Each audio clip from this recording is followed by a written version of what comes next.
Relación con clanes de narcotráfico, sobre todo con dos clanes importantes de Galicia. Hace cierto tiempo recibimos una información confidencial que nos ubicaba esta posible persona en la zona del Garraf. Cara de niño, movimientos limpios, negocios legales, pero no era inocente. Un tipo común, con una vida aparentemente normal. Lo veías salir de su casa como cualquier vecino, ir al trabajo, tomar café en el mismo lugar de siempre. Pero detrás de esa rutina había algo más, mucho más. Empresas ilegales, tratos discretos, llamadas sin nombre y una conexión directa con algunos de los carteles más poderosos del mundo. Lo que pocos sabían era que ese hombre, con cara de no haber roto un plato, estaba moviendo toneladas de coca por Europa. ¿Quieres conocer su historia? Vamos a ello.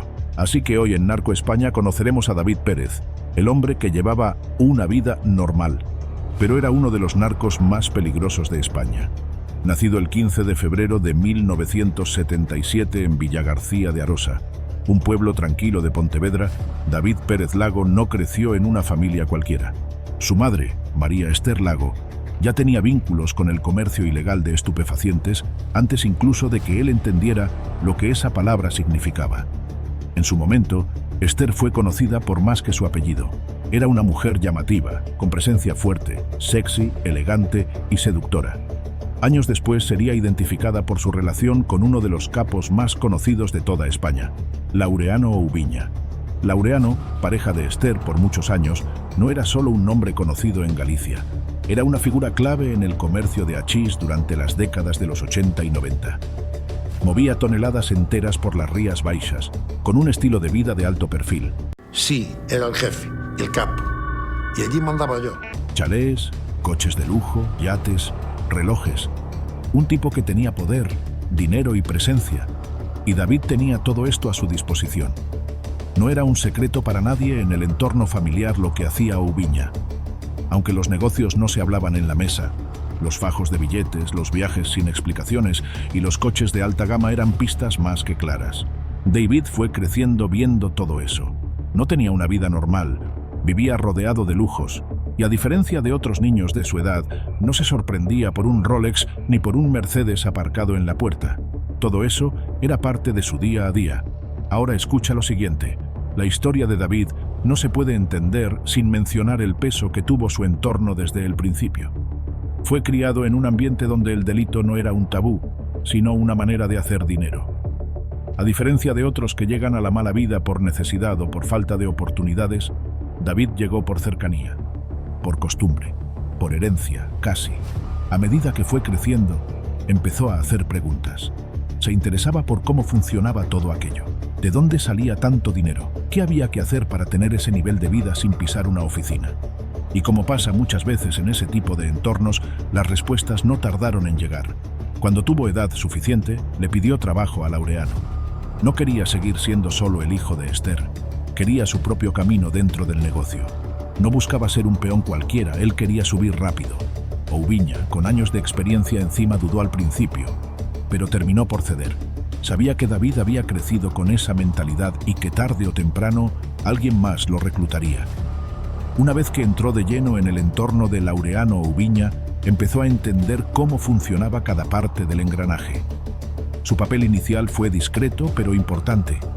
Le tocaba hacer llamadas, acompañar a otros en reuniones, mover documentación entre empresas, revisar cargas, hablar con contactos.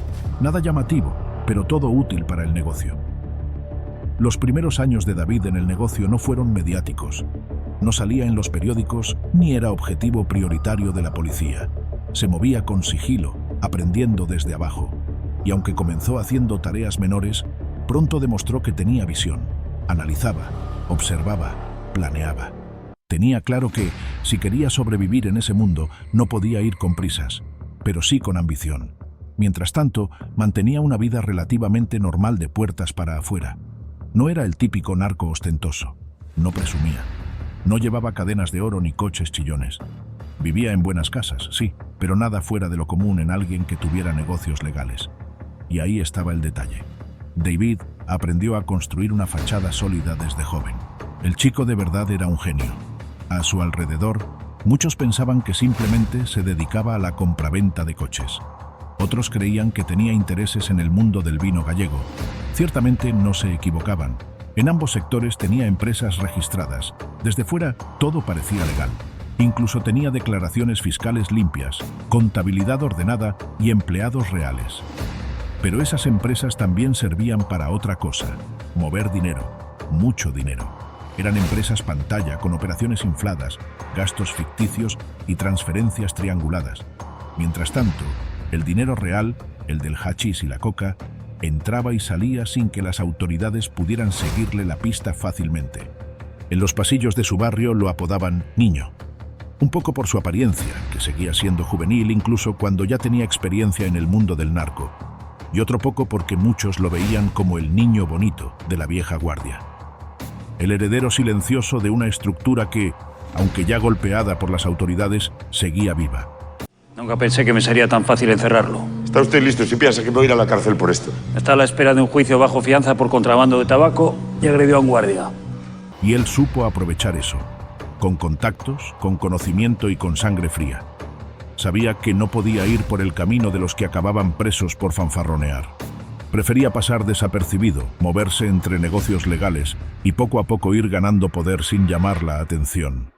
Pero como veremos ahora, esa doble vida no duraría para siempre. David continuó durante mucho tiempo haciendo lo mismo. No se vestía como narco, no hablaba como narco, no se comportaba como narco. Esa era su ventaja. Si alguien lo veía por la calle o en una cafetería, parecía simplemente un tipo normal. Incluso cuando empezó a manejar operaciones más grandes, seguía usando el mismo estilo. Camisas lisas, pantalones formales, coche elegante pero discreto, siempre medido, siempre bajo perfil. Mientras tanto, iba ganando confianza y contactos. Para cuando tenía poco más de 20 años, ya se relacionaba directamente con intermediarios colombianos. No de forma abierta, pero sí operando a través de terceros.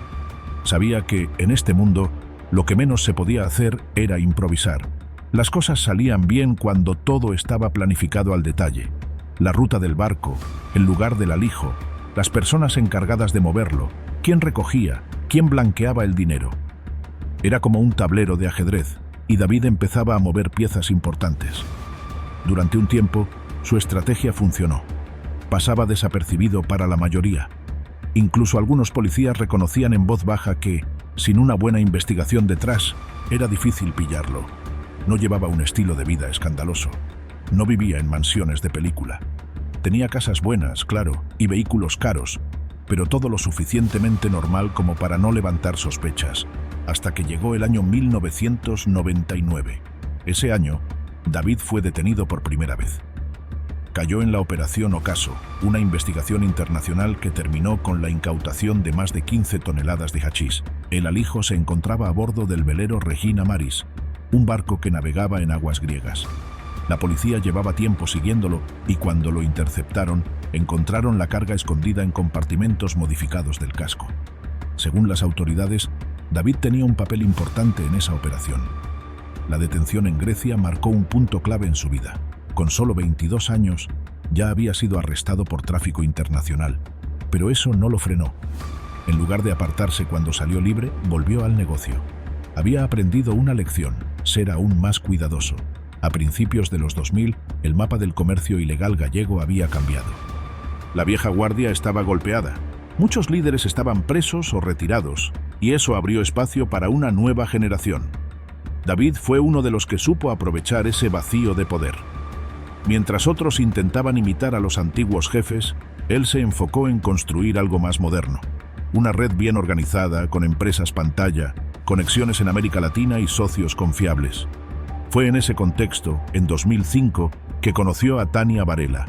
Tania era abogada, joven, preparada, con buena reputación en Galicia. Era como una princesa. De verdad, nadie se esperaba que terminara involucrada en el mundo de las dronjas. Pero así fue. Según consta en documentos judiciales, la relación con David comenzó de manera profesional. Él entró a su despacho como cliente. Pero con el tiempo, la relación se volvió personal y luego empresarial. Tania, que hasta ese momento había llevado una vida normal, se vio arrastrada por el ritmo del negocio. David la introdujo en su mundo poco a poco. Primero reuniones, luego encargos, después maniobras financieras. Cuando quiso darse cuenta, ya estaba completamente dentro.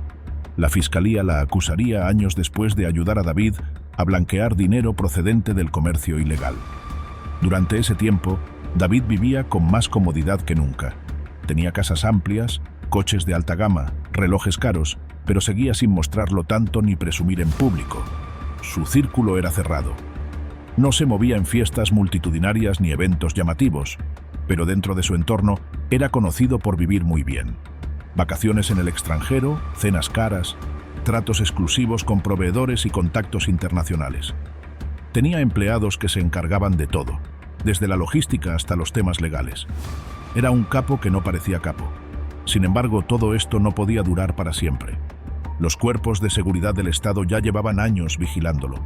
Tenían sospechas de que detrás de su imagen de empresario se escondía uno de los cerebros más activos del comercio de estupefacientes en Galicia.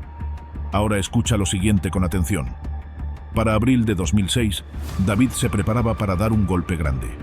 Su objetivo era introducir en España más de 1.700 kilos de coca a través de la Costa da Morte, en A Coruña. Una operación que, de salir bien, podía significar decenas de millones de euros. Pero no salió como esperaba. Ese intento fallido marcaría el principio del fin de su imperio. A pocos días de la operación, David Pérez Lago estaba convencido de que lo tenía todo bajo control. Llevaba tiempo preparando este gran envío grande, uno de los más ambiciosos de su carrera. No se trataba de un par de fardos lanzados desde una lancha, ni de una operación improvisada. La operación era minuciosa. El cargamento venía desde Sudamérica y debía ser descargado en una zona concreta del litoral gallego, aprovechando la noche y unas condiciones marítimas favorables. David había coordinado todo desde la sombra. ¿Quién recogería la dronja? ¿Dónde se escondería? ¿Cómo se distribuiría? ¿Y qué vehículos se usarían para moverla por tierra? Pero algo falló. Los cuerpos de seguridad llevaban tiempo siguiéndole la pista. No tenían pruebas definitivas, pero sí muchos indicios. Ya lo habían relacionado con operaciones anteriores y sabían que algo grande se estaba gestando. La vigilancia aumentó. Se activaron escuchas, seguimientos y se reforzaron los controles en puntos clave. En cuanto notaron movimientos extraños en la Costa da Morte, se desplegó el equipo. Y el golpe de David se fue al traste. Las autoridades incautaron la Coca-Cola y comenzaron a investigar quién estaba detrás. Aunque en un principio David no fue arrestado de inmediato, quedó claro que estaba bajo el radar. Él, por su parte, entró en modo defensivo. Se volvió paranoico. Comenzó a cambiar de teléfono, a evitar ciertas reuniones, a reducir al mínimo los movimientos. El nerviosismo crecía. Sabía que una incautación de esa magnitud no iba a pasar desapercibida y que los investigadores lo pondrían en el centro de todo. Durante los meses siguientes, la presión aumentó. La policía fue reuniendo pruebas. En paralelo, se abría un nuevo frente legal, la investigación por blanqueo de capitales. Las empresas de David, en especial las relacionadas con la compraventa de coches y la producción de vino, comenzaron a ser revisadas con lupa. La agencia tributaria y los juzgados empezaron a seguir el rastro del dinero. Ya no era solo la droga, ahora también eran las finanzas. En 2011, tras años de investigaciones, David fue condenado a 9 años de prisión por tráfico de drogas. La sentencia lo vinculaba directamente con la organización que había intentado introducir a España los 1.700 kilos de coca. Era una de las mayores penas impuestas hasta entonces en Galicia a un capo de su generación. Y aunque no era el final definitivo, sí marcaba un antes y un después. En prisión, David mantuvo un perfil bajo. No causaba problemas, no se metía en líos, pero tampoco parecía arrepentido. Sabía que su condena era una más de las muchas que podrían venir. Y no se equivocó. En 2015 llegó otra, esta vez por blanqueo de capitales. Aceptó la condena, que fue de 3 años adicionales de cárcel. La investigación había demostrado que sus empresas habían servido para mover grandes cantidades de dinero procedente del comercio ilegal de estupefacientes, utilizando préstamos ficticios, facturación falsa y transferencias simuladas entre sociedades. Pero ahí no terminó todo. En 2018, cuando parecía que su historia ya había quedado en el pasado, fue detenido nuevamente. Esta vez, en el marco de la Operación Mito, Una investigación que tenía como objetivo desarticular una red de narcotráfico supuestamente liderada por otro viejo conocido, Sito Miñanco.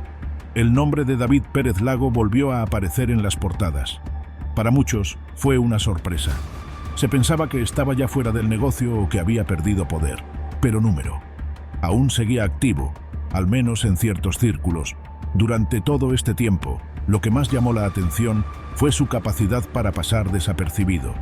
A diferencia de otros líderes criminales que terminaban cayendo por presumir demasiado, David había optado siempre por una vida más silenciosa. Nada de fiestas multitudinarias, ni exhibición de joyas o relojes en su vida social. Sus lujos eran más discretos: casas en buenas zonas, coches caros pero no ostentosos, viajes al extranjero sin dejar huella. Aún así, el negocio tenía un precio. La tranquilidad era aparente. Detrás de esa fachada había paranoia constante, cambios de identidad, miedo a ser seguido, control de llamadas, vigilancia interna. Nunca se sentía completamente seguro. Y si bien había logrado amasar una fortuna, también había perdido relaciones, libertad y, en parte, su anonimato. Al final, la historia de David Pérez Lago no es la de un narco que vivió como rey sin pagar las consecuencias. Tampoco es la de un delincuente torpe. Es la de alguien que supo moverse en la sombra durante años, pero que terminó atrapado por el propio sistema que construyó. Porque en este mundo, por más que se intente disimular, siempre hay un error, una llamada, una entrega, una persona que habla. Y cuando eso pasa, todo el castillo se derrumba. En Narco España tú también puedes opinar. ¿Qué piensas de este tipo? ¿Crees que fue uno de los capos más inteligentes de toda la historia de España? Escribe allí abajo, te estaré leyendo. Y este ha sido el vídeo de hoy. De verdad espero te haya gustado. Si así fue, suscríbete a este canal para que veas todos mis vídeos. Hasta luego.